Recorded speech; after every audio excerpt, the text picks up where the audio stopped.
¿Alguna vez te has preguntado cómo surgieron las primeras formas de vida? ¿O por qué algunas especies sobreviven mientras que otras se extinguen? Bienvenidos a El Microscopio Filosófico, un podcast para curiosos.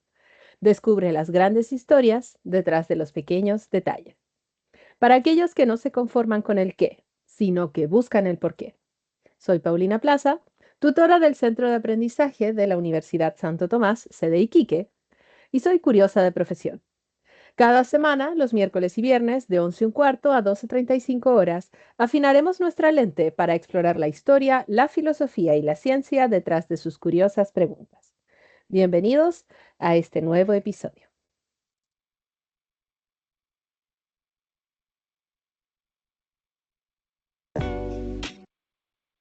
Como ya es costumbre, vamos a colocar nuestro episodio pasado en nuestro portaobjetos para recordar los puntos principales que vimos la vez pasada. Y la vez pasada hablamos sobre el Día Mundial de la Televisión. El Día del Mundial de la Televisión se celebra el 21 de noviembre y hablamos sobre la televisión no solamente desde el punto de vista tecnológico, cómo funciona este aparato, cómo se desarrolló, sino también su importancia, puesto que es una de las razones por las cuales se celebra este Día Mundial, ¿no? Dada su importancia comunicacional y tecnológica, todos los cambios que ha llevado y cómo ha democratizado la cultura y la información a todos los rincones del planeta, porque si bien la radio también ayudó mucho como precursor para poder llegar a desarrollar la televisión, sin ella muchos de los eventos históricos que fueron ocurriendo, como el aterrizaje, ¿no?, en la Luna, no podrían haber sido vistos y presenciados por millones de personas a la vez. Por lo tanto, lo que se nos hace normal, que es ver a una persona en vivo en una pantalla, en verdad era una fantasía hace no muy poco. Y esta tecnología, junto con el Internet y otras formas actuales de consumir contenido, como el que estamos teniendo ahora, ¿no?, a través de YouTube, para los que me están viendo por allí, es fascinante ver la historia detrás de ello. Muchos de nosotros quizás en algún momento vimos la progresión de estos aparatos. Para otros ni siquiera se les ocurre no poder tener un control para poder cambiar de canal, por ejemplo. Así que si bien ahí se me cayó el carné un poco en ese episodio, está bastante interesante y como siempre está disponible en nuestro canal de YouTube por si quieren verlo con mayor detalle. Hoy en nuestro episodio volvemos a una de nuestras secciones iniciales llamada Eureka, historias de descubrimientos que cambiaron las ciencias. Porque hoy hablaremos sobre un descubrimiento bien interesante. ¿Qué es lo que nos hace humanos? ¿Qué es aquello que nos permite reflexionar sobre el pasado y deliberar sobre el futuro? Quiénes somos como especie y de dónde venimos constituyen la base de una historia fantástica que se remonta a más de 4 millones de años. Estamos hablando del descubrimiento de Lucy. Estamos a 50 años de haber descubierto este esqueleto y cómo hemos avanzado en el estudio de los fósiles desde este descubrimiento es lo que vamos a hablar el día de hoy. Vamos a hablar sobre Lucy y sobre la evolución de nuestra especie. Así que vamos a ver esta nota para que podamos analizarlo, porque rara vez hablamos, ¿no?, de los procesos arqueológicos y cómo ayudan a entendernos a nosotros mismos como especie y como sociedad, ¿no? Así que henos aquí. Esto fue publicado en enero de este año. Desde hace 50 años se ha creado un gran contraste entre el pasado y el presente. ¿Cómo hemos avanzado en nuestra capacidad para leer la historia a través de los huesos? Es lo que se pregunta Noelia Freire. Y ahí tenemos una recreación, ¿no?, de cómo puede haber sido la mirada de Lucy. Hace 50 años, en un árido rincón de Etiopía, un grupo de paleontólogos liderado por Donald Johanson realizó un hallazgo que cambiaría nuestra comprensión sobre los orígenes humanos. Allí, entre el polvo y las rocas del valle del río Awash, surgieron los fragmentos de un esqueleto que pertenecía a una especie hasta entonces desconocida. el Australopithecus afarensis. Johansson y su equipo la bautizaron Lucy, inspirados por la canción de los Beatles, Lucy in the Sky with Diamonds, que sonaba durante su celebración. Lucy, que vivió hace unos 3,2 millones de años, significaba mucho más que una clave para desentrañar los misterios de la evolución humana. Era también un ejemplo de cómo la ciencia se desarrolla con lo que tiene a mano. En 1974, sus restos fueron descubiertos y estudiados con herramientas rudimentarias pero efectivas, como cinceles y cepillos. Hoy, medio siglo después, el estudio de fósiles como los de Lucy se apoya en tecnologías mucho más avanzadas, escaneos 3D, análisis por microtomografías computarizadas, estudios de isótopos y más.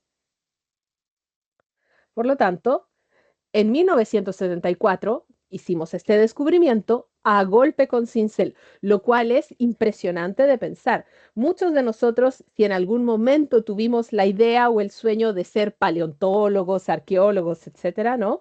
Cuando veíamos los huesos en Jurassic Park, etcétera, muchas veces pensamos que es casi como en Animal Crossing, en donde uno golpea y ¡pum! Aparece un fósil, pero en realidad es muchísima delicadeza, muchísimo ojo, entrenamiento.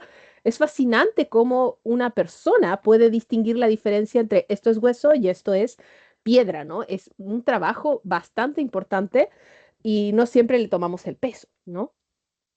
El 24 de noviembre de 1974 fue un día extraordinario para la paleoantropología. Johansson y su equipo localizaron cerca del 40% del esqueleto de Lucy, un hallazgo sin precedentes. El trabajo fue arduo, horas bajo el sol desenterrando cuidadosamente cada fragmento óseo, armados con cinceles, martillos y una paciencia infinita.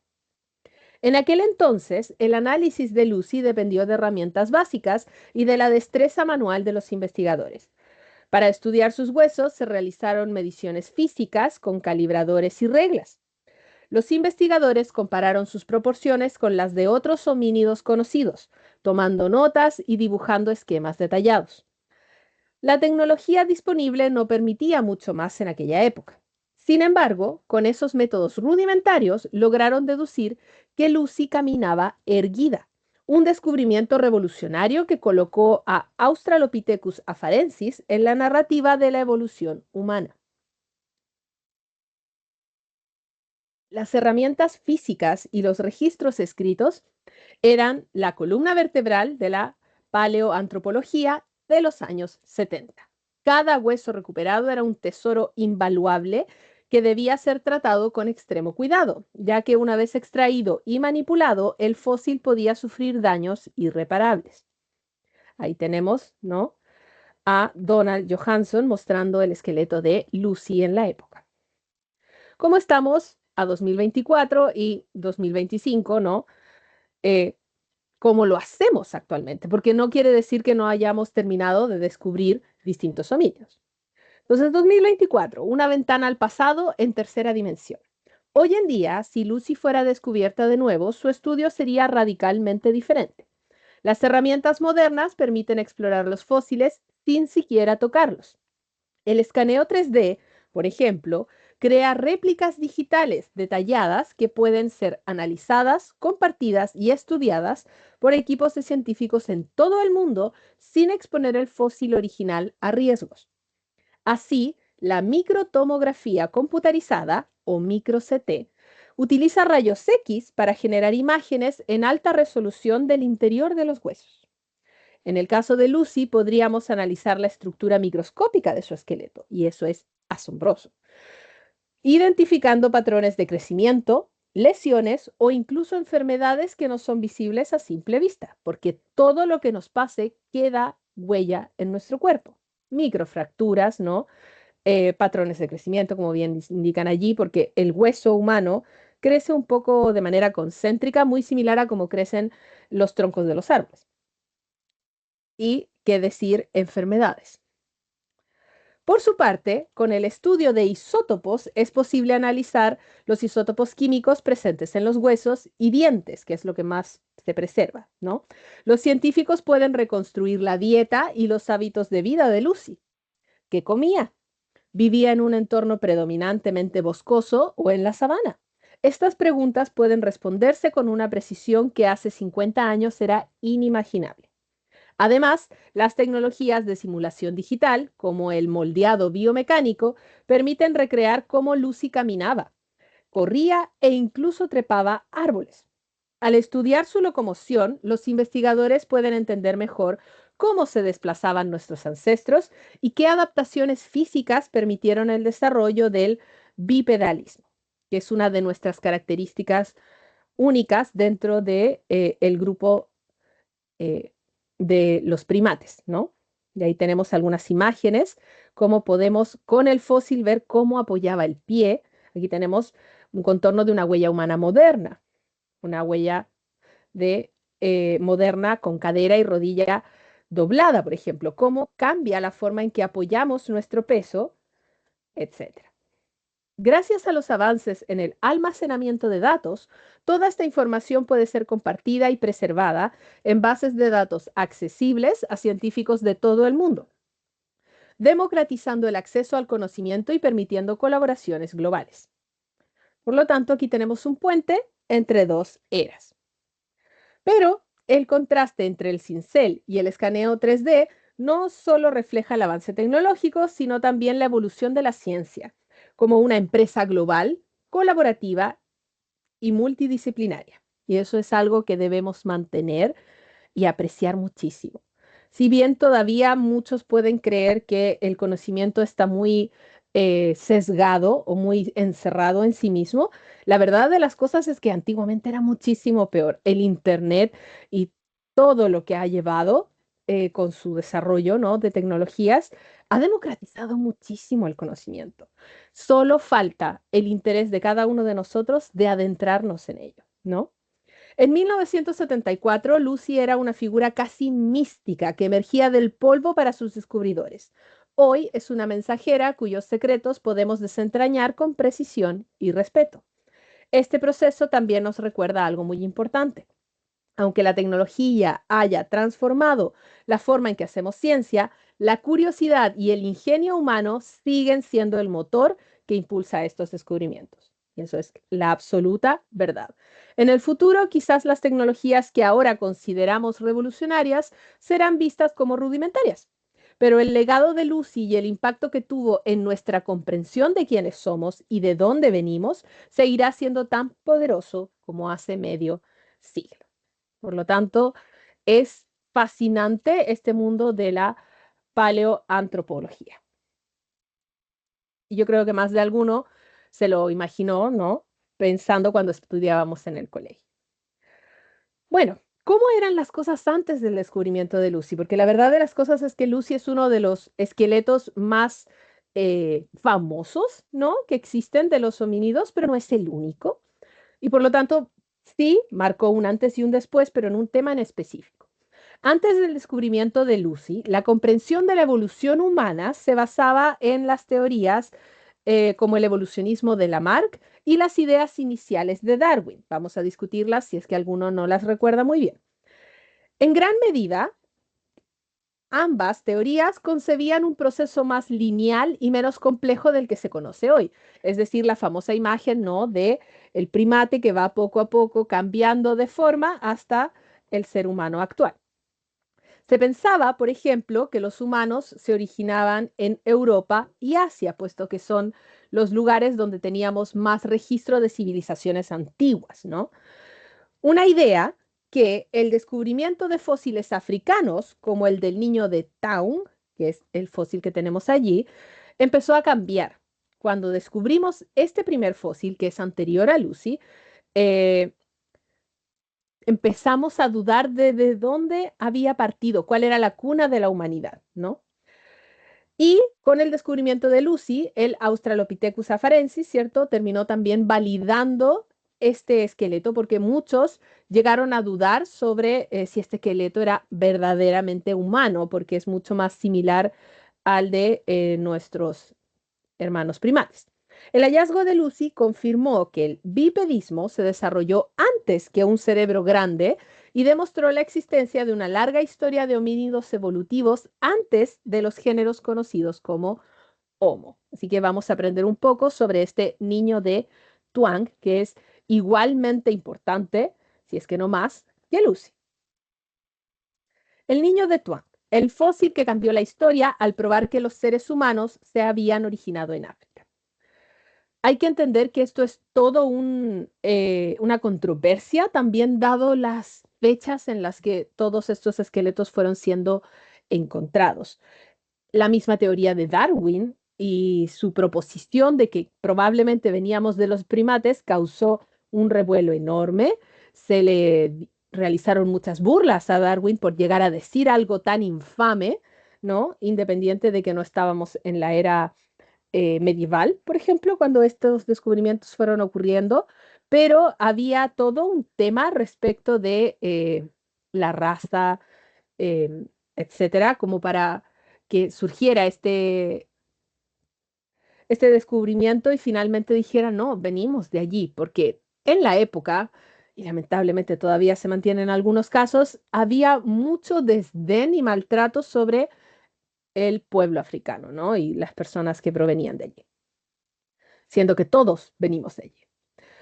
Entonces, hace un siglo, un artículo sobre una criatura que murió hace más de 2 millones de años empezó a transformar nuestra visión del curso de la evolución humana a como la entendemos hoy.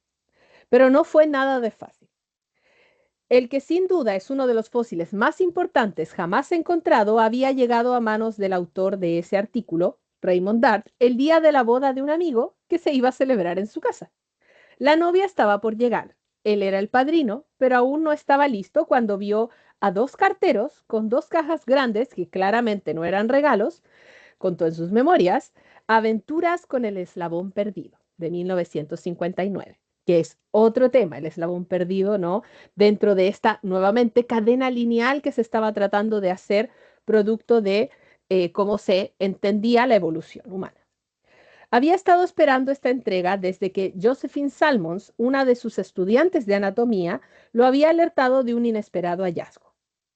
Mineros de cal habían encontrado unos fósiles mientras explotaban una cantera en un sitio llamado Taung, que significa lugar del león, a unos 500 kilómetros al noroeste de Johannesburgo, Sudáfrica, donde enseñaba Dart. El académico llevaba un año como catedrático de anatomía de la Universidad de Witwatersrand, conocida como WITS y recientemente fundada, por lo que carecía no solo de equipos o una librería, sino también un museo con especímenes. Por eso pidió que se lo mandaran y al verlos llegar, bajó corriendo las escaleras semidesnudo.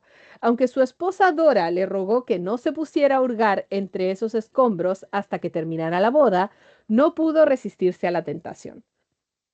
Es mi teoría, ¿no? Pero yo creo que la mayoría de los científicos antiguos tenían un poquito de neurodivergencia por allí, porque todos tenían una hiperfixación con sus temas, ¿no? Menos cuando la segunda caja detectó en un trozo de roca una apenas visible calavera. Ajeno a las súplicas de Dora, su esposa, tomó una aguja de tejer y empezó a raspar los grumos de cal y arena. Y no fue sino hasta que el novio lo amenazó con buscarse otro padrino, perdón, que soltó, si no en pensamiento, al menos físicamente, el fósil. Apenas pudo, reanudó su tarea hasta que lo logró. Ahí tenemos a Dart.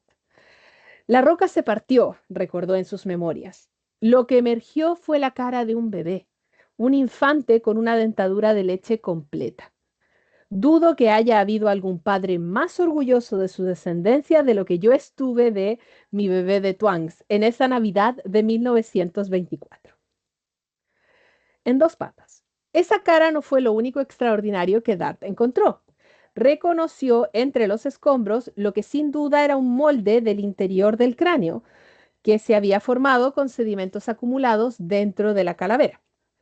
Como era un neuroanatomista, un especialista en la morfología del cerebro, supo de un vistazo que lo que tenía en sus manos no era un cerebro antropoide común y corriente. Era la réplica de un cerebro 3 veces más grande que el de un babuino y considerablemente más grande que la de cualquier chimpancé adulto, escribiría más tarde Dart. Además, pudo ver en el fondo lo que interpretó como el foramen magnum, el punto donde la columna vertebral entra en la base del cráneo. Le dijo a la BBC el paleontólogo Lee Berger, profesor honorario de el WITS. Inmediata y asombrosamente dedujo que era un simio bípedo, es decir, un simio que caminaba sobre dos patas. Nunca antes se había encontrado algo así, relató. Históricamente hablando, probablemente se ajusta a la definición de un eslabón perdido más que cualquier otro, dijo a la BBC el respetado paleoantropólogo Charles Lockwood en 2008. Esta fue la primera evidencia de una criatura claramente parecida a un simio, que sin embargo tenía algunas características humanas. Como escribió emocionado Dart, aquí había una criatura que se atrevía a competir con el hombre. Sus rasgos eran sorprendentemente similares, agregó. Ahora, ¿dónde está la cuna? Realmente no teníamos idea de que los humanos habían evolucionado en África hasta el descubrimiento del niño de Tuang, subrayó Berger. Y eso no sería aceptado por 25 o 30 años, añadió. Eso a pesar de que Charles Darwin había predicho que la cuna de la humanidad estaba en ese continente 75 años antes. Nuevamente, ahí viene todo el tema del racismo, ¿no? Pero la teoría de la salida de África del padre de la evolución había sido desestimada tras el descubrimiento del hombre de Java, Homo erectus erectus, y el hombre de Pekín, Homo erectus pekinensis, que apuntaban a que esa cuna estaba en Asia. Nuevamente, fuimos descubriendo estos hombres, ¿no? Estos homínidos salpicadamente. Y como teníamos la historia de las civilizaciones antiguas, sobre todo enfocadas en Europa y en Asia, era lógico pensar, no, provenimos de aquí más que de África. Y allí también podemos pensar un poco en todo el problema del sesgo de la mirada eurocentrista que tenemos hasta el día de hoy, ¿no? Seamos sinceros. Hasta el día de hoy siempre pensamos en la antigüedad y en la prehistoria eurocentrista o euroasiática versus la africana y qué decir la americana, ¿no? O en Europa, dado el hallazgo en 1912 del hombre de Piltdown, Eoanthropus dawsoni, un espécimen hallado en Inglaterra con un cerebro del tamaño humano y una mandíbula como la de un simio. No obstante, Dart había notado una diferencia crucial entre el niño de Taún y esos candidatos a pariente humano ancestral más antiguo. Los otros ya eran humanos, aunque tenían rasgos simiescos. El niño de Taung ya no era un simio, pero aún no era del todo humano. Por eso, convencido de que era un vínculo extinto, entre nosotros y nuestros antepasados simios, hizo lo que cualquier científico anglosajón de su época habría hecho. Le escribió al director de la revista británica científica Nature. Su hallazgo resultó demasiado sorprendente, así que la revista se tardó un poco en publicarlo. Cuando lo hizo, su artículo Australopithecus africanus, el hombre mono de Sudáfrica, apareció acompañado de comentarios de paleoantropólogos influyentes. Todos eran negativos. Nuevamente, durante la época costaba demasiado, pero fíjense la época 1953, o sea, estamos hablando de una época muy cargada sociopolíticamente hablando. Ataques y bromas. Ahí estaba un australiano que, aunque había estudiado medicina en la Universidad de Sydney, antes de ir al University College de Londres a trabajar con figuras prominentes de la antropología, se había ido a Sudáfrica, un lugar poco notorio en el mapa académico. A sus 32 años llevaba apenas poco más de un año como director del Departamento de Anatomía de una universidad casi desconocida y, por pura suerte, como él mismo escribiría, decía haber encontrado el eslabón perdido. Es más, había llegado a esa conclusión que consideraba irrefutable y transformadora en cuestión de unas pocas semanas. Y no tenía reparos en anunciarla a los cuatro vientos sin siquiera buscar antes el respaldo de instituciones o científicos reverenciados. Todo sumó para que su artículo produjera un rechazo amargamente hostil.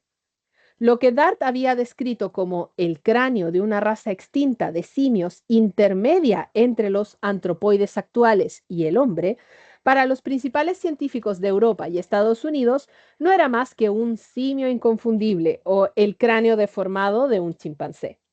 Su idea de que los prehumanos evolucionaran en la árida sabana subafricana en vez de en bosques con más comida se juzgó inaceptable, a pesar de su razonamiento de que los poderes cerebrales mejorados que poseían hicieron posible su existencia en un entorno tan adverso. Ahí tenemos a Dart, ¿no? Sus pares se burlaron y de su suposición de que unas piedras encontradas en la cantera hubieran sido utilizadas como herramientas por los Australopithecus y los apodaron Dart artefactos. Fuera del círculo académico, tanto el niño de Tuan como Dart se convirtieron en un blanco de bromas, en espectáculos y canciones populares. Entretanto, cristianos practicantes le escribían cartas acusándolo de ser un traidor a su creador y un agente activo de Satanás, y deseando que se asara en los fuegos del infierno. Pero, como dice el dicho, el que ríe último, ríe mejor. Pasarían décadas antes de que los científicos comenzaran a aceptar sus controvertidas ideas sobre la evolución humana. El cambio de opinión se fue haciendo inevitablemente con el descubrimiento de más fósiles de australopitecos en África, dentro de ellos Lucy, ¿no? Influyó además el examen que le hizo el anatomista Wilfrid Legros Clark al niño de Taung en 1946, el cual confirmó el parentesco con los homínidos. Con el descubrimiento de Lucy, el famoso esqueleto de una homínida de la especie Australopithecus afarensis en 1974 y de huellas de 3,5 millones de años de antigüedad en Tanzania entre 1976 y 1978, la teoría de la salida de África fue finalmente aceptada de forma generalizada. El niño de Taún se convirtió finalmente en el hallazgo del siglo. Estudios posteriores confirmaron que Dart acertó en la mayoría de sus conclusiones, aunque algunos aspectos se fueron ajustando a medida que se acumularon conocimientos sobre el Australopithecus y mejoró la tecnología. Ahora sabemos que Taún murió cuando tenía alrededor de 3 o 4 años, no 6 o 7 como calculó Dart en su momento, y que murió víctima del ataque de un águila. Afortunadamente, Dart pudo ver cómo sus ideas inicialmente rechazadas se fueron corroborando y aceptando ampliamente. En 1984, la revista estadounidense Science reconoció su hallazgo como uno de los 20 descubrimientos científicos que habían moldeado la vida de los seres humanos en el siglo XX. Dart falleció 4 años después a la edad de 95 años. El yacimiento del cráneo de Taung forma parte de la Cuna de la Humanidad, lugar que es Patrimonio de la Humanidad designado por la UNESCO desde el año 2005. Así que, aunque parezca loco, a veces tenemos que seguir con nuestro instinto y pelear por lo que pensamos, ¿no? Para que no piensen que los científicos llegan, lo dicen y es una verdad absoluta. Hay muchas veces muchísimo rechazo y es válido, es parte del proceso de la ciencia, pero la verdad de las cosas es que también se ve influenciado mucho por el sesgo sociocultural y político de la época.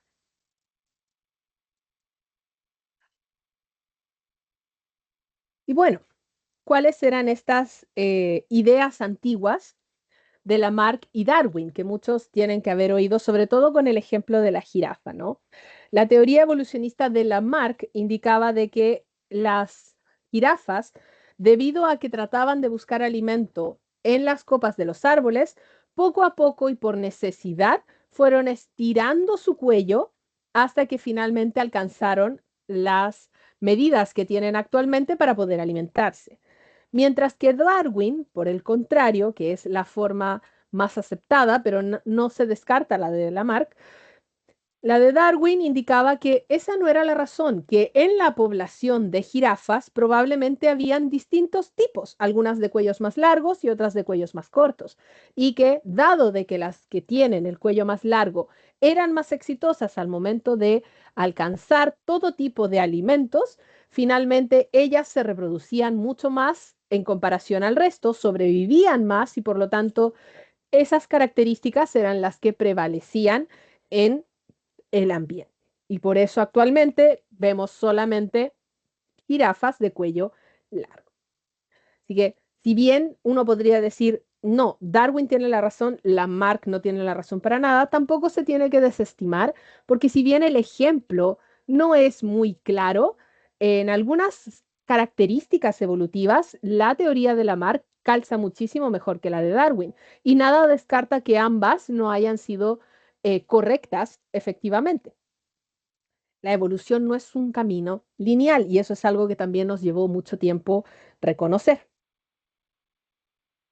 Pero bueno, volviendo a nosotros, los humanos, se habla de que este paso de simio a humano, conocido como hominización, es un proceso evolutivo, biológico y cultural que fue transformando a los primates en seres humanos, caracterizado por ciertos hitos, como los cambios al bipedismo, el aumento de la capacidad craneal, el desarrollo del lenguaje y la creación de herramientas. Este proceso, sabemos ahora que se inició en África hace unos 5 a 7 millones de años con los primeros homínidos y culminó con la aparición de nuestra especie, el Homo sapiens. Pero eso no quiere decir nuevamente que haya sido lineal. Durante muchísimo tiempo y todavía en Internet, si buscamos evolución del hombre, nos tiende a aparecer esta caricatura lineal que de hecho se hacía en los periódicos de la época para mofar la idea de Darwin de que proveníamos de esa manera. Si bien la teoría de Darwin se aceptó muchísimo para todos los otros animales, ¿no? Como el ejemplo que él daba de los pinzones en Ecuador, ¿no? Y todos los recorridos que hizo a través del mundo, fue en realidad cuando él agregó a su teoría que el humano probablemente se desarrolló de la misma manera, que allí su teoría en general empezó a ser ridiculizada. Pero por esta idea, nuevamente, todavía muy religiosa, de que éramos la creación perfecta, ¿no? Y esta idea de que era ilógico, ¿no? O impensable que proviniéramos de los primates, un animal que veíamos similar, pero que nos mofábamos de él, ¿no? Porque era similar a nosotros, pero no podía hacer lo mismo que nosotros. Y también allí venía todo un tema cultural de racismo, colorismo, etcétera, que lamentablemente en algunos casos se sigue perpetuando.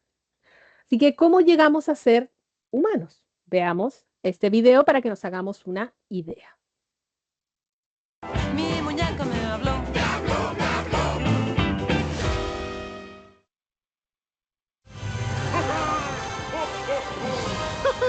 Esta Navidad, escoge Duracell. Las personas no siempre hemos sido como somos ahora. Se calcula que la vida en la Tierra apareció hace 3.500 millones de años y el género Homo hace solo 1.7 millones de años. Y la especie a la que pertenecemos, Homo sapiens, surgió hace apenas unos 315.000 años. ¿Cómo pasamos de esto a esto? Y luego a esto. ¿Qué hizo que nuestro cuerpo tuviera tan poco pelo? Bueno, algunos. Que camináramos erguidos, que tuviéramos un cerebro tan grande y complejo. Es decir, ¿cómo evolucionó el ser humano hasta hoy? Decía Carl Sagan que para hacer un pie de manzana, primero tienes que inventar el universo. No nos vamos a remontar tan lejos, pero sí diremos que desde que surgió la vida, y aunque hay muchas explicaciones, todavía no sabemos con total certeza cómo, los seres vivos han estado evolucionando. Primero fueron los seres unicelulares, pero algunas células sobrevivían mejor si se agrupaban y así surgieron los organismos pluricelulares. Las células empezaron a dividirse el trabajo y así aparecieron órganos y extremidades. Mecanismos como las mutaciones, la selección natural, la deriva genética y la migración de genes fueron el motor de la evolución durante millones de años y dieron origen a una enorme diversidad de especies. Hasta que hace unos 55 millones de años surgieron los primates. Y 40 millones de años después, la especie llamada Pierolapithecus, el bisabuelo de los gorilas, los bonobos, los chimpancés y los seres humanos. Un ancestro más reciente de hace menos de 4 millones de años fue el Australopithecus afarensis. Ella es Lucy. Vivía en África del Este y medía poco más de 1 metro de altura. Sus brazos largos hacen suponer que quizá con frecuencia aún caminaba apoyando sus nudillos en el suelo. Su mandíbula era prominente y su cerebro no era muy grande. Y como ves, aún tenía pelo en el cuerpo. ¿Cómo cambiaron esas características a las de los humanos actuales? Probablemente lo primero que cambió fue la forma de desplazarse. La mayoría de los primates tiene brazos muy largos y piernas cortas, porque pasan mucho tiempo en los árboles. Los Australopithecus vivían en zonas con mucha vegetación, con fácil acceso a frutas, nueces, raíces e insectos. Pero cuando el clima cambió y las zonas verdes se redujeron, tuvieron ventaja quienes tenían piernas más largas que les permitían recorrer largas distancias para buscar comida, y ya no hacía falta tener brazos tan largos. El primer homínido que podía dar largas zancadas fue Homo ergaster, el constructor de herramientas. Este cambio de hábitos y la capacidad de recorrer largas distancias tuvieron un efecto secundario muy interesante. Nos dejó sin pelo. Verás, la mayor parte de los mamíferos tienen pelo en todo su cuerpo. Los protege del frío y del sol directo. Además, puede servir de camuflaje o incluso para expresar estados de ánimo. A los mamíferos que no tienen pelo o viven bajo el agua y se aíslan térmicamente con grasa bajo la piel o son muy grandes, el pelo les impediría disipar calor. Una estrategia para refrescarse es usar el sudor. Los caballos, por ejemplo, sudan una sustancia aceitosa y espumosa. Sin embargo, no es muy efectiva. El sudor cubre y enfría el pelo en vez de enfriar la piel. Por otro lado, una persona acalorada y haciendo ejercicio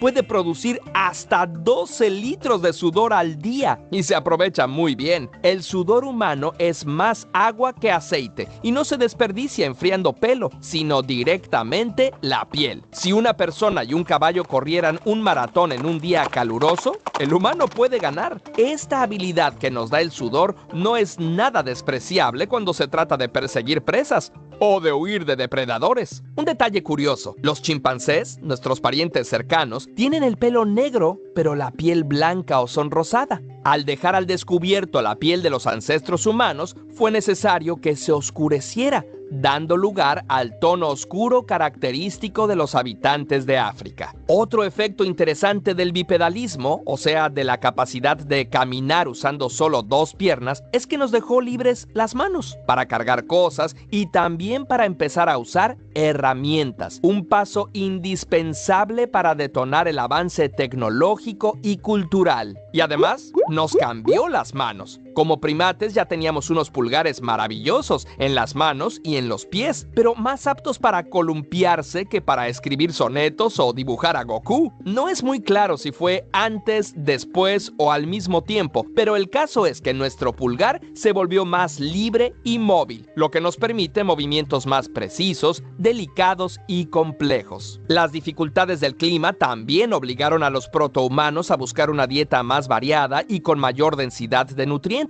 Desarrollamos la fatiga de paladar. Nos aburre comer lo mismo todos los días. El ser humano se expandió por el continente. En la costa sur de África encontró sustento en una gran variedad de plantas comestibles y en los mariscos ricos en proteínas y ácidos grasos. Al mismo tiempo iba ocurriendo otro cambio importante: nuestro cerebro. El volumen pasó de unos 450 centímetros cúbicos del Australopithecus a alrededor de 1200 en el Homo sapiens. Nos volvimos cabezones, pero no solo aumentó el tamaño, también su complejidad y sus capacidades. Primero se expandió el neocórtex y dedicó sus funciones menos al proceso visual y más al razonamiento. El crecimiento siguió en el área de Broca, la zona que nos ayuda a producir el lenguaje. El cerebro siguió creciendo al mismo tiempo que aumentaba nuestra capacidad tecnológica y la complejidad social y de comunicación. Al parecer, nuestro órgano influía a nuestras prácticas y las prácticas contribuían a cambiar al cerebro. Homo sapiens no fue la única especie que evolucionó. Los fornidos Homo neanderthalensis se adelantaron en la exploración de Europa. Los pequeñitos Homo floresiensis habitaron en Indonesia y los denisovanos en Siberia. Los humanos que salieron de África después probablemente se los encontraron. Tal vez aprendieron algunas técnicas de los denisovanos y sabemos que formaron parejas con los neandertales. Prácticamente todos los humanos actuales no africanos tenemos genes neandertal y no hemos dejado de evolucionar. Circunstancias especiales han permitido que ciertas mutaciones prosperen. El gen que le permite a los adultos digerir la leche se empezó a difundir hace apenas 10.000 años en poblaciones que domesticaban ganado para poder sobrevivir. Los tibetanos evolucionaron una capacidad de aprovechar mejor el escaso oxígeno de las alturas y los bajau de Asia suroriental se adaptaron a la pesca submarina con un vaso que ha crecido para hacer tener más oxígeno disponible en su sangre. ¿Cómo será el ser humano del futuro? ¿Qué nuevas capacidades tendrá? Cuéntanos tus ideas en los comentarios. Curiosamente, la pregunta... Muy bien. Tal cual como aparece allí, la evolución es interesantísima y en el caso de los humanos, pues, y de todos los animales, no es una línea recta, más bien es un árbol, ¿no? Prácticamente de posibilidades. Pero volviendo a Lucy, Lucy fue descubierta nuevamente, como dijimos, por el paleoantropólogo Donald Johanson y su equipo el 24 de noviembre de 1974 en Afar, Etiopía. Y el nombre Lucy provino, ¿no?, de la canción de los Beatles, Lucy in the Sky with Diamonds, que se repitió en varias ocasiones mientras estaban trabajando.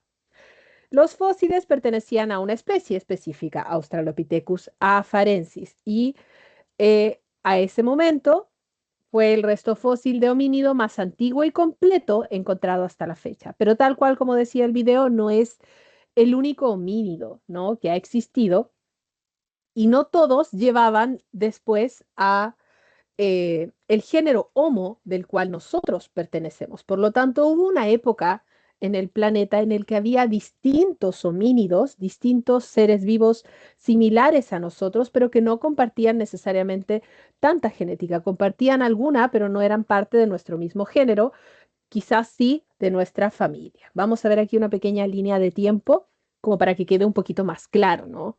Todavía se siguen encontrando nuevos restos, por lo tanto, todas estas líneas de tiempo todavía pueden ir cambiando. Nunca nos debemos olvidar que la ciencia siempre evoluciona. Por lo tanto, ¿cómo fuimos?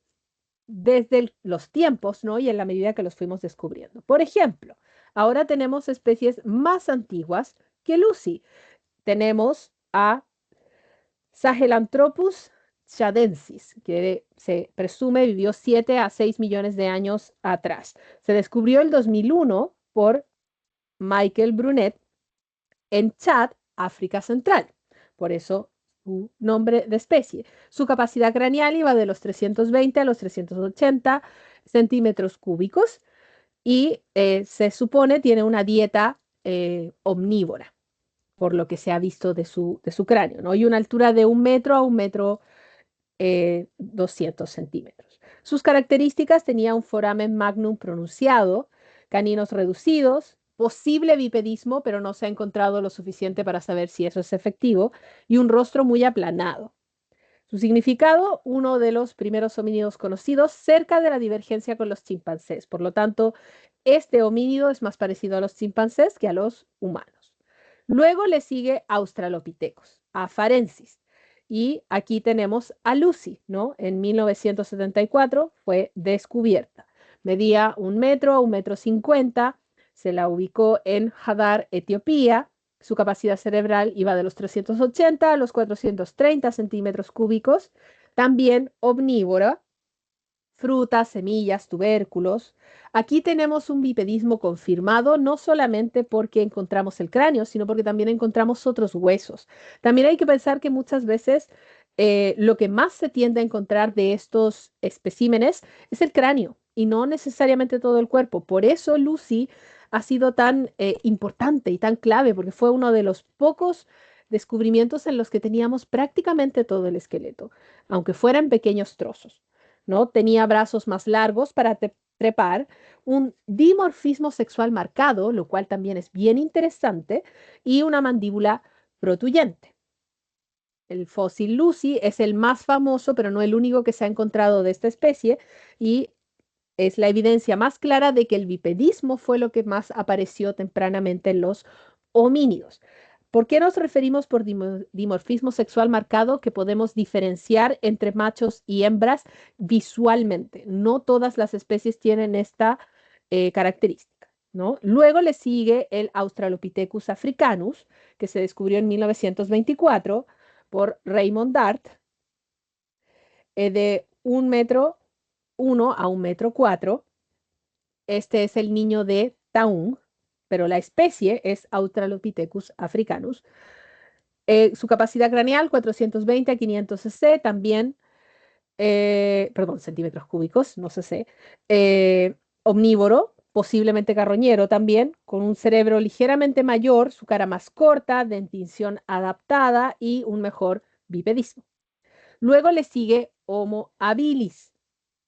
Y aquí ya cambiamos, si se fijan, de género. Así que lo que nos falta encontrar muchas veces es estos momentos en los que ancestros se separaron de Australopithecus a Homo, ¿no? Así que por eso todavía nos falta mucho por encontrar.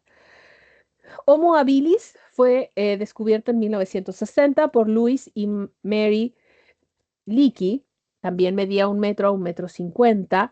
Fue encontrado en Tanzania, en la garganta de Olduvai, una capacidad craneal más grande de 500 a 800 centímetros cúbicos, omnívoro, carroñero, de carne y vegetales. Se presume vivió de 2,4 a 1,4 millones de años atrás. Aquí se encontraron las primeras herramientas de piedra, ¿ya? El cerebro es significativamente mayor, tenemos manos más hábiles, por eso se le llamó habilis, y hay una reducción del tamaño facial, porque antes no teníamos tanto cráneo en la zona occipital, era más bien todo más hacia aquí adelante, hacia la mandíbula. Es el primer miembro del género Homo, fabricante de herramientas. Luego tenemos a Homo erectus. Fue descubierto en 1891 por Eugene Dubois, un poco más alto, de 1,4 a 1,8 metros. Se ubicó en Java, Indonesia. Tenía una capacidad craneal de 750 a 1250 centímetros cúbicos, omnívoro. Y aquí también podíamos ver que se comían y se alimentaban de vegetales cocidos. ¿Por qué? Porque encontramos evidencias de control de fuego, herramientas aquelenses. Fue el primer homínido en migrar fuera de África. ¿Y por qué sabemos esto? Porque hemos encontrado especies Homo erectus fuera de África, además de en África en sí, y tiene un cuerpo mucho más moderno, con piernas más largas, lo que le permitió, en teoría, la travesía, ¿no? De poder viajar de África hacia Europa y Asia. Es una especie de larga duración, dominó el uso del fuego y migró a Eurasia. Vivió durante muchísimo tiempo, por eso asumimos de que probablemente estos distintos homínidos en algún momento convivieron, lo cual se nos parece muy extraño el pensar, actualmente estamos solo nosotros, pero nuevamente en algún momento del planeta había distintas especies de homínidos conviviendo entre sí. Luego tenemos a Homo heidelbergensis, que fue descubierto en 1908 por Daniel Hartmann, también de 1,5 a 1,8 metros. Fue descubierto en Alemania con una capacidad craneal de 1100 a 1400 cc, también con una dieta omnívora, pero de caza un poco más grande, de animales más grandes. Era un cazador especializado, construía refugios, posiblemente haya tenido un lenguaje primitivo y es el ancestro de los neandertales y de los sapiens. Es posiblemente el puente evolutivo entre Erectus y los humanos modernos y los neandertales. Luego viene Homo neanderthalensis, que fue descubierto en 1856 por Johann Carl Fuhlrott medía de 1,5 a 1,7 metros. Fue ubicado en el valle de Neander, en Alemania, por eso se llama Neanderthalis, una capacidad craneal de 1200 a 1750 cc. carnívoro y omnívoro de caza especializada. Por la época, se presume que Neandertalis vivió durante las épocas más heladas, ¿no? Durante las eras de hielo. Así que estaba adaptado al frío, tenía un cerebro grande. Hay evidencias de que enterraba a los muertos, había arte y ornamentación, que es también una gran forma de identificación de cultura, y se presume una hibridación con el Homo sapiens, porque probablemente estas dos especies son las que convivieron durante mucho tiempo juntos. Así que es una especie hermana de humanos modernos, inteligente y culturalmente complejo, pero que lamentablemente se extinguió. ¿Por qué se extinguió? Se presumen ahí distintas razones. Y tenemos al actual Homo sapiens. De hecho, se agrega la diferencia Homo sapiens sapiens para los humanos actuales. Se descubrió en 1868 por Louis Lartet, de una altura de 1,5 a 1,9 metros. Fue encontrado en Cro-Magnon, Francia, los primeros fósiles tempranos, con una capacidad craneal de 1.200 a 1.700 centímetros cúbicos, también con una dieta omnívora, pero ya más dedicada a la agricultura, ganadería y dietas variadas. Tiene una frente vertical y barbilla prominente, por eso hacemos la diferencia entre Homo sapiens y Homo sapiens sapiens, porque no tiene la estructura em, idéntica a nuestra estructura facial. Había un lenguaje complejo, arte, música y cultura, tecnología avanzada y agricultura y principios de civilización. Son los humanos modernos la única especie sobreviviente de homínidos hasta la actualidad, pero nuevamente se ha agregado como esta diferenciación y por lo tanto a nosotros actualmente se nos dice Homo sapiens sapiens, como para hacer la diferencia entre el hombre primitivo prehistórico y el hombre moderno. Pero son lo más cercano que tenemos, ¿no?, a la actualidad. Como nota, la evolución humana no es una línea recta, es un árbol con muchas ramas. Varias especies de homínidos coexistieron en diferentes periodos y regiones del planeta, y los descubrimientos paleontológicos continúan revelando nueva información sobre nuestro pasado evolutivo. Por lo tanto, también esta evolución está en constante cambio. Y a esto nos referimos por un árbol, ¿no? Tenemos probablemente un ancestro homínido eh, común y este es el verdadero eslabón perdido que todavía no conocemos del todo. Hay posibilidades de, pero no se ha encontrado. Por lo tanto, de este homínido común se cree surgió la rama de los chimpancés, que son actualmente los otros primates genéticamente más cercanos a nosotros. Y luego debe haber habido otro homínido que se fue separando. Se separó a Ardipithecus ramidis y luego otra separación a los Australopithecus. Y ahí tenemos a Farensis, Anamensis y nuevamente estas especies se van separando. Tenemos Australopithecus africanus, Australopithecus gargi. Luego también tenemos los Paranthropus robustos o boiseis. De los Australopithecus africanos, en algún momento, no sabemos cómo, tenemos luego el surgimiento de otro género, el género Homo. Por lo tanto, ahí también tenemos otro eslabón perdido. Muchas veces pensamos en el eslabón perdido solo como la unión entre el chimpancé y el hombre, pero en realidad el camino es tan diversificado que tenemos varios puntos en los que todavía no encontramos cómo fuimos uniéndonos. Asumimos que tiene que haber existido esta unión. Quizás no necesariamente la existió y como había tanta diversidad puede haber habido un poco de hibridismo, pero no tenemos evidencia para demostrarlo. Lo cierto es que luego del el género Australopithecus provino el género Homo. Y una vez que llegamos al género Homo, hablamos de nuestros ancestros más directos, como el Homo habilis, del cual se presume se distinguió entre el Homo erectus y luego un posible ancestro común para Homo neanderthalis y luego Homo sapiens. Y luego de Homo sapiens debería venir Homo sapiens sapiens.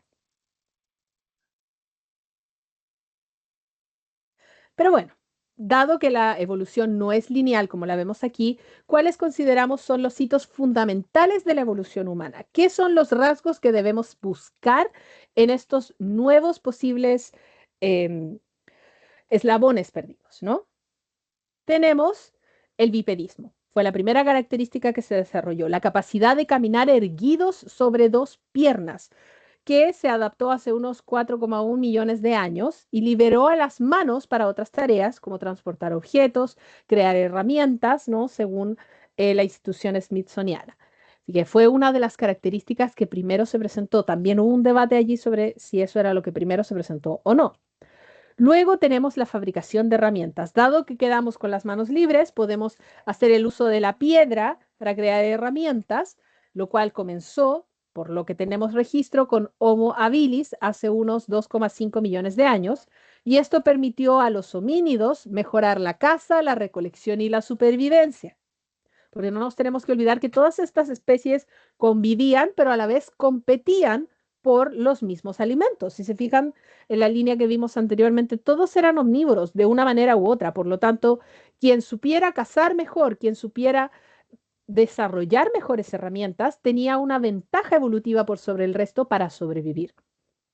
Esa es otra teoría que se piensa causó que el género Homo siguiera desarrollándose versus otros géneros como el Australopithecus. Luego tenemos el dominio del fuego, que también fue otro momento clave. El control del fuego que se atribuye a especies como Homo erectus, producto de que quedaron restos de lugares determinados para la creación del fuego, ¿no? Quedan los restos. Esto proporcionó calor, protección contra depredadores, la capacidad de cocinar alimentos y esto facilitó su digestión y el desarrollo cerebral. Porque si bien los antiguos homínidos podían comer hierbas, podían comer carne en algunos casos o carroña, no estaba cocinada. Y muchas veces no nos ponemos a pensar la importancia de cocinar los alimentos en el proceso evolutivo. Creemos que los alimentos solamente nos dan nutrición y nos lo dan, pero si no están cocinados, también estamos muy afectos a enfermedades. Por lo tanto, la diferencia probablemente entre cocinar el alimento o no, no solamente fue la mejor digestión, sino que también fue menos enfermedades gastrointestinales y por lo tanto mayor facilidad de seguir cazando. Imagínense si tuviéramos que estar comiendo comida cruda todo el tiempo, nosotros ya ahora no podríamos hacerlo, pero si tuviéramos que competir contra alguien que cocina y contra alguien que no, probablemente quien cocine tiene más posibilidades de enfermarse menos y eso también significa una diferencia en quién es más competitivo. Luego, la migración fuera de África, que también fue un punto clave. El Homo erectus, quizás producto de este control del fuego, fue el primer homínido en expandirse hacia fuera de África hace alrededor de 1,8 millones de años, seguido mucho más tarde por el Homo sapiens hace unos 70.000 a 100.000 años, ¿ya? Por lo tanto, no es que toda la especie haya viajado. Siempre cuando nos muestran estas imágenes, cometemos el error de pensar toda la especie se movió. No, pequeñas poblaciones probablemente se movieron. Toda la vida hemos sido de tribus, de familias, ¿no? De seres sociales, pero no de comunidades grandes. Fuimos de comunidades nómadas, porque mientras más gente teníamos a cargo, eran más bocas que alimentar. Por lo tanto, dependiendo de, probablemente por parentesco, nos fuimos movilizando a distintos lugares. En algunos casos, algunos se habrán quedado, otros habrán intentado y probado en el cambio. Muchos puede que hayan muerto en el camino, pero hubo quienes prevalecieron y por eso de esa manera, como homínidos, nos fuimos expandiendo. Siempre hemos buscado esa tierra prometida, ¿no? Luego viene el desarrollo del lenguaje y pensamiento abstracto. La capacidad de usar el lenguaje evolucionó hace unos 50.000 años, no hace mucho, lo que fue crucial para la comunicación compleja, la planificación y el desarrollo de culturas sofisticadas, como las expresiones artísticas en cuevas, y además, ¿no? La coordinación al momento de ataque, cómo sobrevivimos mejor, y también el desarrollo del lenguaje y el pensamiento abstracto que vino con la mejor absorción de nutrientes, marcó la diferencia entre tribus y también de allí viene el proceso instintivo de ver al otro como un enemigo, porque en aquel momento nuevamente eran muchos los homínidos y estábamos compitiendo. Nunca se nos ha ido de la psicología esa sensación de es más fácil culpar al otro de mis problemas, ¿no? Porque tenemos esa idea de convivencia nuclear, de sobrevivir, y siempre va a ser más sencillo eso, ¿no? El sobrevivir de esa manera. Éramos muy competitivos en aquella época. Y luego vino la revolución neolítica, ya hablando del hombre primitivo propiamente tal, Homo sapiens y Homo neanderthalis. Hace aproximadamente 12.000 años, la invención de la agricultura, la domesticación de animales llevó a asentamientos más permanentes, un crecimiento poblacional significativo y el desarrollo de sociedades más complejas. Esto lo fue realizando Homo sapiens. Homo neanderthalis durante mucho tiempo se pensó que no tenían mucha cultura. La verdad es que sí la tenían, pero era una cultura más nomádica constantemente. Se desconoce si pudieron desarrollar agricultura o no. Quizás no. Y quizás eso fue la agricultura y la domesticación de animales lo que terminó haciendo más exitoso para cualquier clima al Homo sapiens y lo que terminó empujando un poco al Homo neanderthalis, sin mencionar los distintos cambios climáticos y cambios de eras que fueron desarrollándose. Y aquí tenemos una idea, ¿no? De cómo son los cráneos, para hacernos una idea. Si se fijan, primates como el chimpancé y el gorila, que son quizás más cercanos a Australopithecus en nuestra forma, tienen gran parte de los huesos en la mandíbula, porque lo que importa es cómo procesan la comida. En cambio, cuando nos empezamos a acercar a los grupos Homo, dejamos de tener tanta pronunciación en la mandíbula y nos enfocamos en la zona occipital.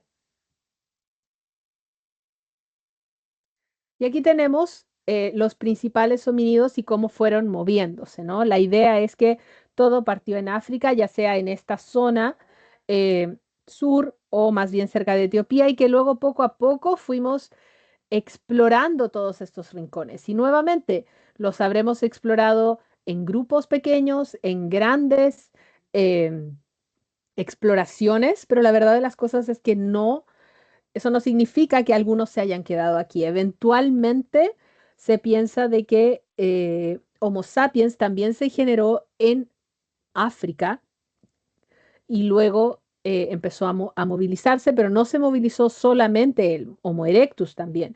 Y por eso tenemos características específicas para distintas zonas. Y eso es lo que gatilla que cuando fuimos descubriendo esqueletos, ¿no? Individuos en estas distintas zonas del planeta, todos tenían formas distintas. Algunos eran muy pequeñitos, los pigmeos acá en el sudeste asiático, y se cree que durante las heladas, ¿no? Las eras de hielo, todo esto se empezó a congelar, estaban conectados de otra manera, no necesariamente por hielo en todas partes, pero sí como los niveles del mar eran distintos, se formaban puentes que podíamos ir conectando. Así que vamos a ver un poco sobre estos orígenes de la humanidad.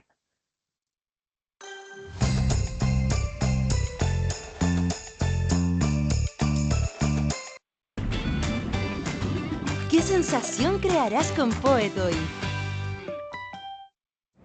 Por lo común, sentimos que el mundo en que vivimos es normal. Nos parece que es el modo en que deben existir los humanos y que ha sido así siempre. Pero no. Jamás habíamos vivido en un mundo tan sofisticado y adaptado a nuestras necesidades como ahora. Nos permite el lujo de olvidarnos de nosotros y no preocuparnos por la supervivencia. Comida, cobijo, seguridad, todo lo damos más o menos por hecho. Pero somos unos privilegiados. Durante más del 99,99% de la historia, la vida fue totalmente distinta. Y no existe solo una historia de la humanidad.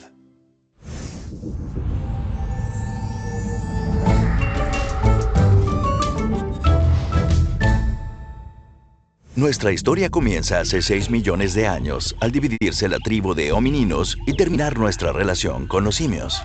Hace 2,8 millones de años surgió el género Homo, los primeros humanos. Nos gusta pensar que somos los únicos humanos, pero eso no es cierto.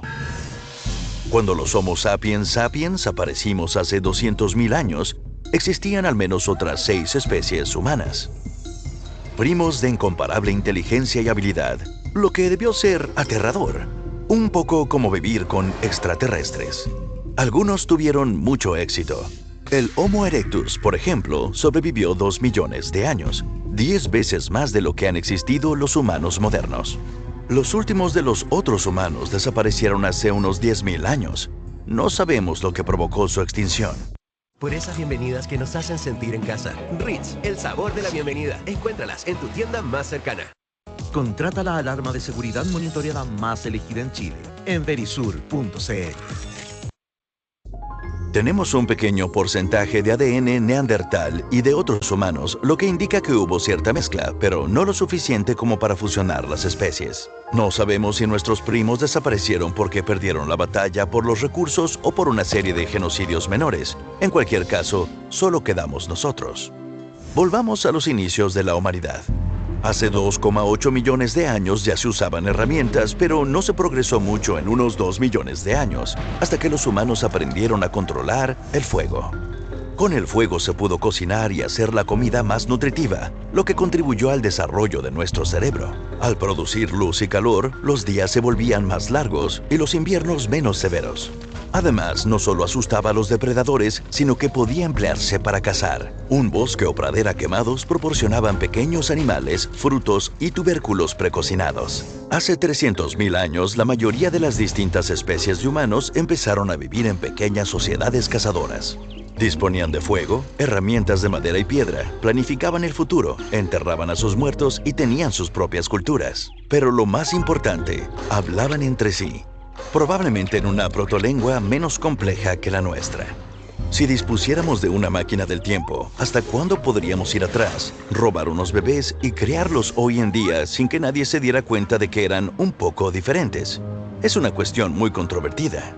Anatómicamente, los humanos modernos surgieron hace 200.000 años, pero para robar un humano conductualmente moderno, seguramente no deberíamos retroceder más de 70.000 años. Es probable que las mutaciones genéticas necesarias para desarrollar la capacidad para el lenguaje moderno y el pensamiento abstracto no se produjeran antes. En algún momento, hace unos 50.000 años, hubo una explosión de innovación. Las herramientas se volvieron más sofisticadas y la cultura más compleja, porque en este punto los humanos ya tenían un cerebro multipropósito y un lenguaje más avanzado para comunicar información eficazmente y con todo detalle. Esto permitió una colaboración más estrecha, lo que verdaderamente nos diferencia de cualquier otra criatura de la Tierra. Nuestros cuerpos son más débiles y nuestros sentidos inferiores, pero podemos cooperar flexiblemente en grandes grupos, al contrario que en las rígidas colmenas o en las íntimas pero pequeñas manadas de lobos. A medida que nuestro cerebro evolucionaba, nos volvimos capaces de hacer algo que la vida no había conseguido hasta entonces. 1. Expandir los conocimientos rápidamente. 2. Conservar los adquiridos durante generaciones. 3. Desarrollar los del pasado y profundizar en ellos. Parece absurdo, pero hasta entonces la información se había transmitido de una generación a otra, principalmente a través de la genética. Perdón por los comerciales.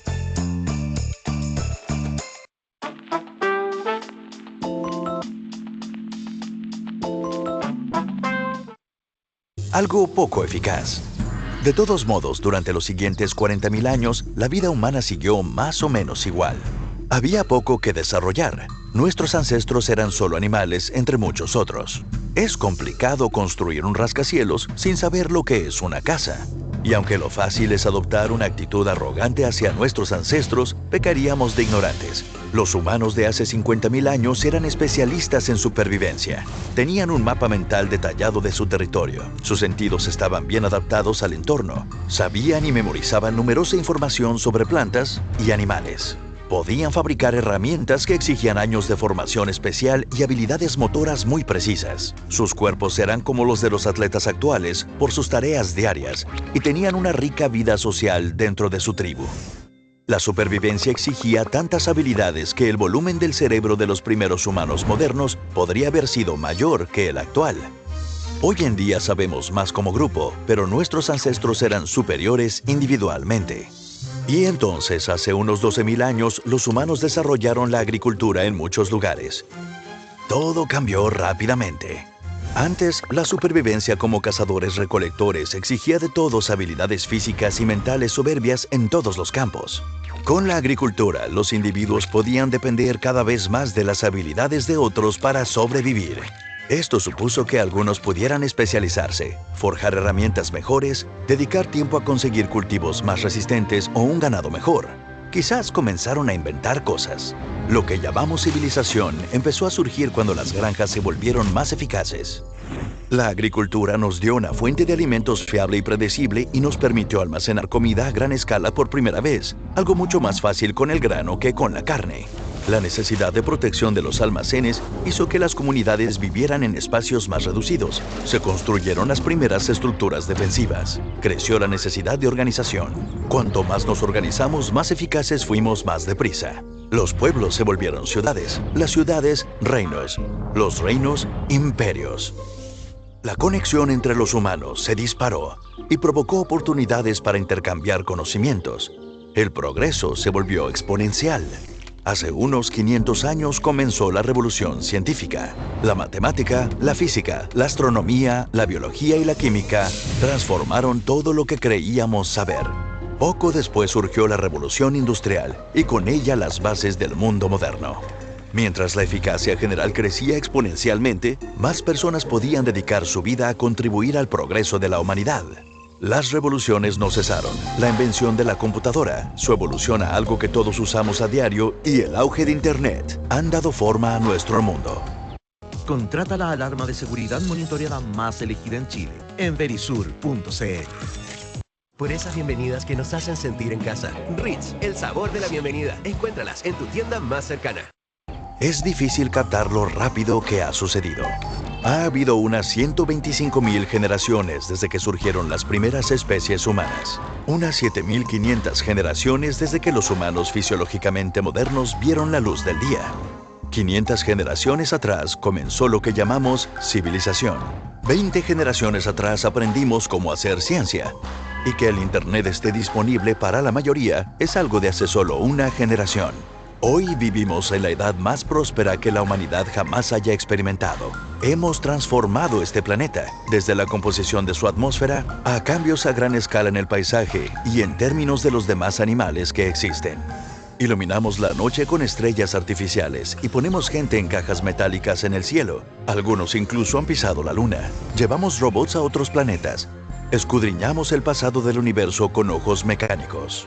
Nuestros conocimientos y la forma de adquirirlos y almacenar más se ha disparado. El estudiante medio de educación secundaria de hoy sabe más sobre el universo que los académicos de hace unos siglos. Los humanos dominan este planeta, aunque nuestro gobierno sea muy frágil. No somos tan diferentes de nuestros ancestros de hace 70.000 años, pero nuestro estilo de vida lleva vigente menos del 0,001% de la historia de la humanidad. No sabemos lo que el futuro nos depara. Estamos construyendo un rascacielos, aunque no sabemos si reposa sobre sólidos cimientos o arenas movedizas. Dejémoslo así de momento. La próxima vez que perdamos el tren, la hamburguesa no esté lo bastante caliente o alguien se cuele en la fila, recordemos lo especial que es este mundo humano inventado. Quizás no valga la pena enfadarse por cosas tan pequeñas. ¿Le ha cautivado y quiere profundizar más en el tema? Muy bien. Nuevamente, siempre agradecerle a estos canales que nos ayudan a sintetizar todo, ¿no? Y justamente puede que haya habido un poco de hibridismo. Se tiene la seguridad actual de que algunos hermanos, primos, como queramos llamarle, ¿no? De nuestro género, del género Homo, quizás están todavía presentes con nosotros, pero desde el punto de vista genético, ¿no? Hay varias teorías que apuntan a posibles eventos que precipitaron la desaparición de nuestros primos más cercanos, Homo neanderthalis, pero que indica que quizás genéticamente todavía permanecen en algunas de las poblaciones de nuestro mundo, porque sí se acepta de que ha habido hibridismo en aquel entonces. Aquí tenemos, ¿no? Un sorprendente estudio da nuevas pistas sobre la evolución humana. Los neandertales no desaparecieron realmente. Un nuevo estudio publicado en la revista Nature Scientific Reports refuta una teoría evolutiva muy extendida, aunque sujeta a debate, que los neandertales se extinguieron. En este caso, los investigadores plantean que no llegaron a desaparecer por completo, sino que fueron absorbidos genéticamente por el Homo sapiens. Un estudio que sugiere que ambas poblaciones se mezclaron durante miles de años para diluir por completo la identidad genética neandertal. El trabajo, que ha sido liderado por Andrea Amadei y su equipo de investigadores de la Universidad de Roma, Tor Vergata, emplea, emplea un modelo matemático que evalúa cómo la convivencia prolongada entre los neandertales y humanos modernos, que fueron los que más tiempo convivieron, ¿no?, juntos, sobre todo en la zona de Euroasia, pudo conducir a una fusión progresiva de sus genes. Según plantea la investigación, este proceso habría requerido de un intervalo de entre 10.000 y 30.000 años y se habría producido en Eurasia. Evidencias de una mezcla prolongada. Los científicos afirman que, según los análisis de ADN disponibles en la actualidad, las personas de ascendencia no africana conservan entre un 1 y 4% de material genético neandertal, lo cual también lleva a mucha ironía, ¿no? Porque cuando se descubrió el Homo neanderthalis, producto de su cráneo tan distinto al del Homo sapiens, se utilizó mucho la palabra neandertal como un insulto, eh, como un ser no más inferior a nosotros. Estamos hablando en la época de las razas arias, etc. Y resulta que esas famosas razas arias son las que mantienen mayor cantidad de material genético neandertal. Una huella que apoya la idea de que la desaparición de los neandertales no habría sido un proceso abrupto, sino una transición lenta y marcada por el contacto continuado con los Homo sapiens. Además, Amadei enfatiza en que la absorción genética podría explicar el declive de esta especie sin descartar que hubiese otros factores en juego, como los cambios medioambientales y la pérdida de diversidad genética. Por su parte, Julia Lin y Simon Fattorini, coautores de la investigación, subrayan que la hipótesis coincide con varios descubrimientos arqueológicos recientes, como aquellos que señalan migraciones de humanos modernos procedentes de África hacia Asia. Por lo tanto, tenemos un marco alternativo. Las simulaciones citadas anteriormente parten de las tasas de natalidad de las comunidades cazadoras-recolectoras actuales para estimar cómo pequeños grupos neandertales pudieron quedar diluidos dentro de la población humana. Eso sí, los propios autores reconocen en el estudio que a pesar de tratarse de una hipótesis coherente, hay ciertas limitaciones que requerirán más esfuerzos para su confirmación definitiva. Por otro lado, los investigadores apuntan a que en caso de que hubiera existido alguna variante genética neandertal capaz de brindar una ventaja de ciertos genes heredados de esta especie, los cuales juegan un papel importante para nuestro sistema inmunitario actual y para nuestra respuesta ante el frío, por ejemplo, ¿no? Si esta variante genética nos da una absorción, una ventaja adaptativa, la absorción es mucho más rápida. Así que, aunque los neandertales como tal desaparecieran, este estudio afirma que no pueden considerarse extintos. Al fin y al cabo, llevamos parte de su ADN y se presenta mucho en estas zonas nórdicas que aparecen por allí, que tienen incluso la costumbre de dejar durmiendo a los niños afuera en los coches para que se acostumbren al frío, ¿no? Así que ahí puede que haya una parte más neandertal que humana.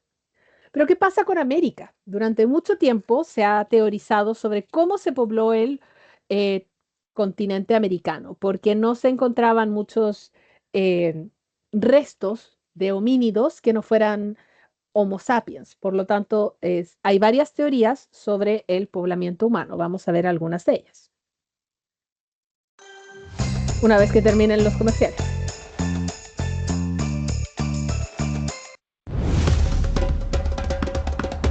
¿Quiénes fueron los primeros pobladores de América? Desde el siglo XIX existen múltiples teorías sobre el poblamiento en el continente americano, sobre cómo y cuándo fue poblado América por primera vez. Algunas de esas teorías son completamente falsas y carecen de fundamento. Otras, en cambio, tienen mucha más credibilidad. Así que hoy veremos las distintas teorías planteadas a lo largo de los últimos siglos y conoceremos qué hemos descubierto y qué sabemos hasta el momento. Estas son las teorías sobre el poblamiento americano. Bienvenidos. Para iniciar, debemos saber que los estudios científicos afirman que los seres humanos no son originarios de América, y está claro que fue poblada por humanos provenientes de otros lugares. La paleantropológica y genética apoya la hipótesis según la cual los primeros pobladores de América procedían de Siberia, el extremo noreste de Asia. Los continentes de Asia y América están separados por el mar, entre el cabo Dezhnev en Siberia y el cabo Príncipe de Gales en Alaska. Allí hay un paso marítimo que se conoce como el Estrecho de Bering, y este separa los dos continentes solo por 85 kilómetros. Además, la profundidad del océano en esta zona es de tan solo 30 a 50 metros, una zona no muy profunda. Durante el último máximo glacial, ocurrido hace unos 20.000 años aproximadamente, el hielo hizo que el nivel de los océanos descendiera unos 120 metros, dejando al descubierto un amplio territorio, conectando así el continente asiático con el americano.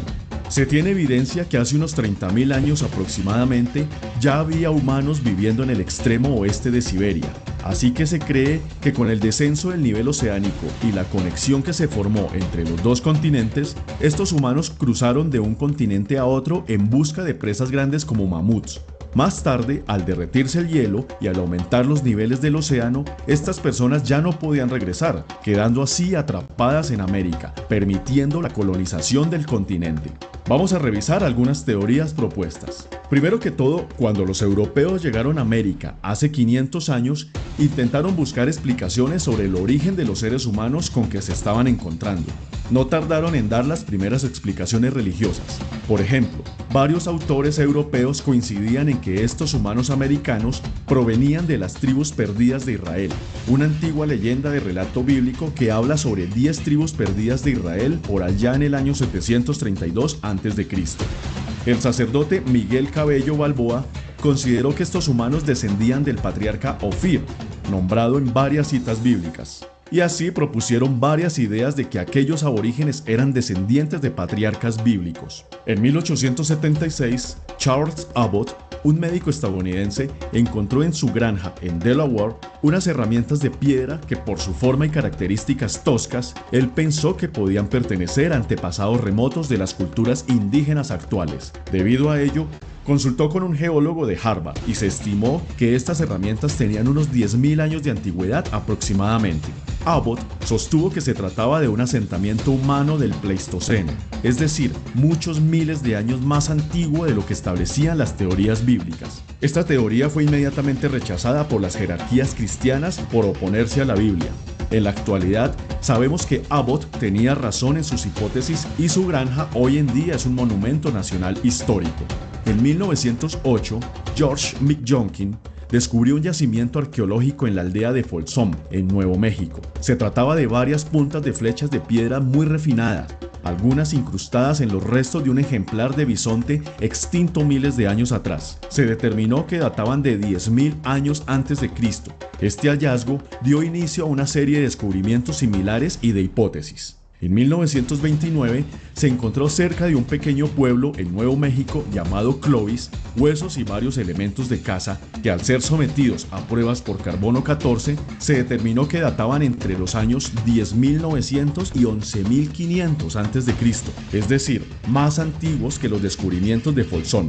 A los dueños de esas herramientas se les llamó los Clovis. La comunidad científica aceptó que la cultura Clovis era la más antigua de América y que estaba directamente relacionada con la llegada de los primeros hombres a América. A esto se le conoció como el consenso Clovis y dio paso a la teoría del poblamiento tardío en América, la cual habla sobre grupos de humanos procedentes de Siberia que ingresaron a América por el estrecho de Bering durante el último periodo glacial, tal como lo mencionamos anteriormente.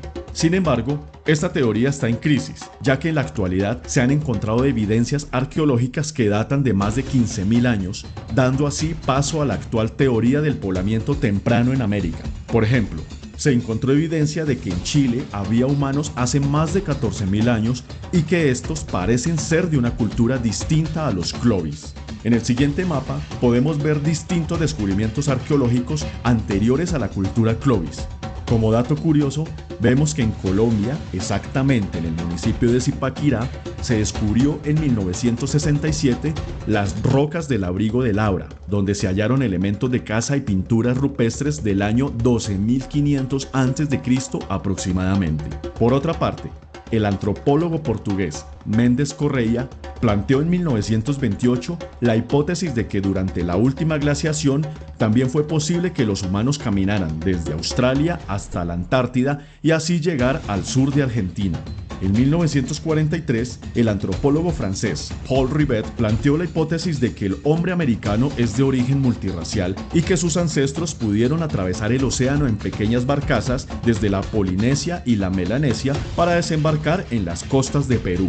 En conclusión, podemos decir que es altamente probable que el hombre americano primitivo proceda de las estepas siberianas, pero también no se debe descartar la idea de que América fue poblada desde diferentes oleadas migratorias debido a muchos hallazgos arqueológicos de más de 20.000 años de antigüedad esparcidos por todo el continente. No obstante, falta investigar mucho más para saber qué fue lo que pasó. Si te gustó este video, no olvides suscribirte y darle like. Efectivamente, hay muchísimas teorías y tal cual como mencionaron allí, una de las huellas humanas más antiguas está justamente en Chile, el famoso hallazgo de Monte Verde, que vamos a verlo aquí, porque rara vez se habla muchas veces nuevamente de la paleontología y qué decir de la paleoantropología chilena. Por lo tanto, es importante hablar. La huella humana más antigua de América hallada en Chile y qué nos revela sobre los primeros pobladores del continente. Esta noticia es del 2019. Una huella de hace más de 15.000 años desafía lo que sabemos sobre la forma en que los seres humanos poblaron América. En un reciente estudio de la Universidad Austral de Chile, un equipo de paleoarqueólogos afirma tener evidencia de haber encontrado la huella humana más antigua del continente. La huella fue encontrada en 2010 en la ciudad de Osorno, en el sur de Chile, pero no fue hasta 9 años después que los científicos lograron comprobar su autenticidad y antigüedad. En otros países como México se han encontrado huellas que podrían tener entre 4.000 y 23.000 años, pero su antigüedad no se conoce con certeza. Esta es la única huella que ha podido ser datada con seguridad, le dice a BBC Mundo la paleontóloga Karen Moreno, líder de la investigación. Según las pruebas que realizaron Moreno y su equipo, la huella corresponde a un Homo sapiens que vivió hace 15.600 años. En la zona donde se encontró la huella, los investigadores también hallaron herramientas primitivas y rastros de animales como mastodontes, mofetas, ciervos y roedores, así como semillas y madera. La huella milenaria. La huella, que se encuentra a 3 metros de profundidad, es de un pie derecho que medía 23 centímetros. En las imágenes que vemos aquí de la huella, llama la atención una protuberancia en la parte superior de la planta del pie que, según Moreno, se debe a un resto de barro que se desprendió en el movimiento del pie al caminar, ¿no? Se encontró ese pedacito tal como vemos aquí en la secuencia de imágenes. La zona donde se encontró la huella es ahora una villa poblada con casas, lo cual, según Moreno, dificulta que se realicen nuevas excavaciones en los próximos años. ¿Por qué es importante? Esta huella se suma a otras informaciones que apuntan a que en América del Sur existe presencia humana desde hace más de 14.000 años y que por lo tanto estos asentamientos no provienen de Alaska, ¿no? Que es la historia que más nos contaron durante las clases de geografía y historia cuando estábamos en el colegio. La teoría más aceptada sostiene que los primeros seres humanos de América llegaron desde Asia a través del estrecho de Bering.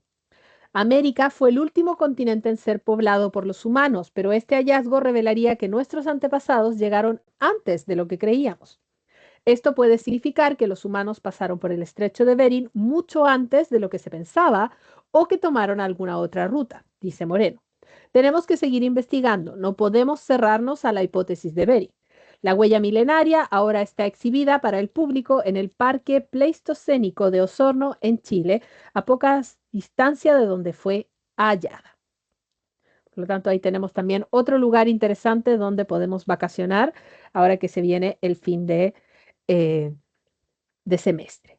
Por lo tanto, con quien más podemos actualmente asimilarlos es con el chimpancé. Es el único de nuestros familiares genéticos más cercanos. Sorprendentemente, compartimos casi el 99% de nuestro ADN con el chimpancé y, sin embargo, las diferencias son enormes, ¿no?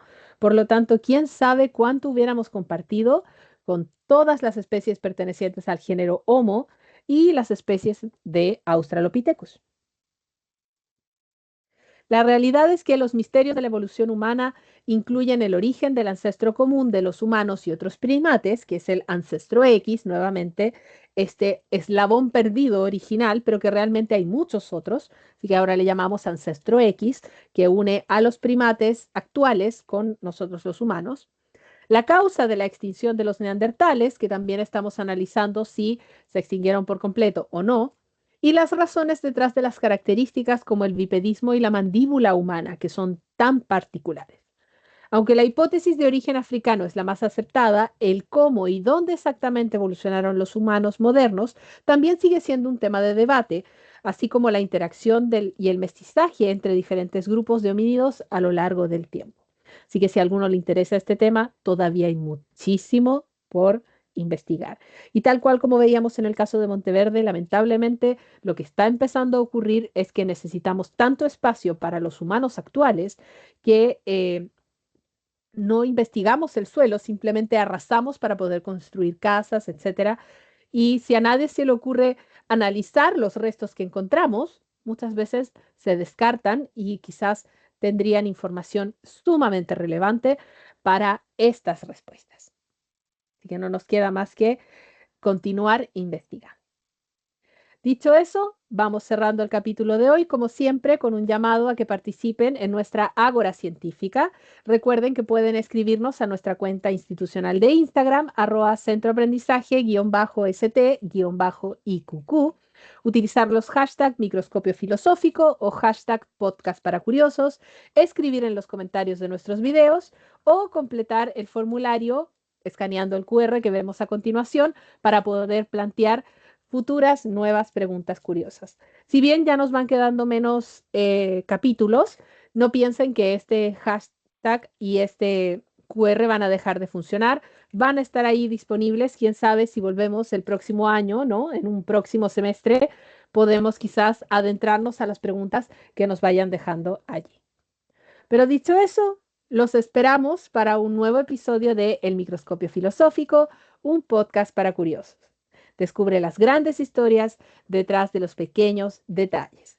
Como siempre, si tienen todavía más apetito, porque no revisamos absolutamente todo, aquí les dejamos la bibliografía, se puede averiguar muchísimo sobre la evolución humana, pero siempre encárguense de que sea material, ¿no?, revisado. No se queden con una sola fuente, porque la idea es justamente eso, comparar, analizar, no descartar las teorías, pero mientras no estén 100% probadas, tampoco preferir una por sobre otra.